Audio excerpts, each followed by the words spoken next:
Chapter 3: Becoming Visible. The days grew longer. Spring sunlight lingered on the classroom windows, stretching thin lines of gold across the desks. For the first time in months, she didn't dread that light.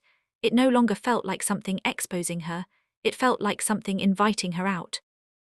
At home, she started paying attention to small things: how the morning air felt on her skin, how her hair caught the light when she brushed it forward instead of back. Little, ordinary gestures that somehow made her heart beat faster. One weekend she went downtown alone, pretending she was there to buy notebooks, but she wandered instead, past the bookstore, past the cafes, past everything familiar, and then she saw it, a tiny thrift shop tucked between a florist and a record store. Inside, the air smelled like cedar and forgotten perfume. Racks of clothes leaned close together, whispering memories. She moved quietly, fingertips brushing fabrics like secrets. There was a mirror near the back, dusty, full length, the kind that didn't lie. She found a soft cardigan, pale grey with sleeves too long. Nothing dramatic, nothing loud, just gentler. She slipped it over her shoulders, and for a moment the world softened.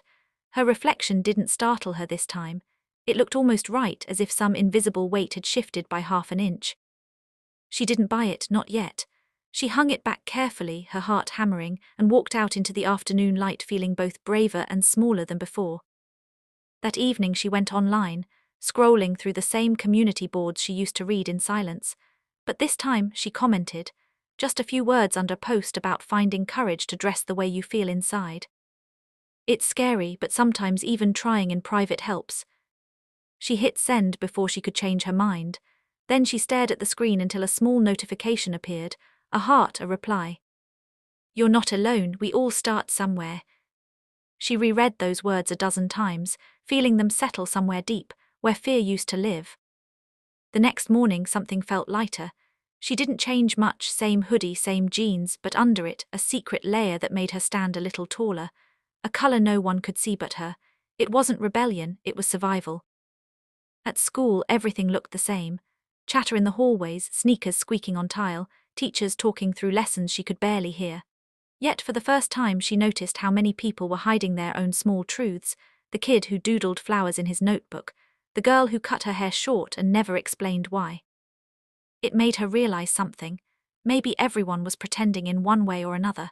Maybe the world wasn't divided between those who hid and those who didn't, but between those who were still afraid and those who were learning not to be. That thought stayed with her all day. When she got home, she closed her bedroom door, drew the curtains, and sat on the floor.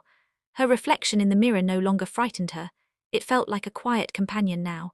She tried on the cardigan again. She'd gone back and bought it that afternoon, hands trembling as she handed over crumpled bills. This time she didn't rush. She stood still, listened to her breathing. The sound of her pulse felt almost musical. She imagined walking outside like this. The fear hit first, that wave of imagined laughter, disapproval, rejection. But underneath the fear was something stronger, a stubborn kind of peace. She smiled softly at herself, not because she was finished changing, but because she had finally started. That night she opened her messages and saw a new notification. The same stranger who'd replied to her comment had sent a private message. "Hey, I saw your post. It gets easier, I promise. You don't have to rush, just don't stop." For a while she just stared at the words. The idea that someone out there, someone real, understood, even a little, made her eyes sting. She typed back, "Thank you, I won't." She didn't know it yet, but that tiny exchange would become something more, a lifeline, a mirror that talked back. The days began to move differently after that. There was still fear, it didn't disappear, it just stopped being the loudest thing in the room. Some evenings she'd video call the stranger from the message thread. They never used real names, just voices and usernames.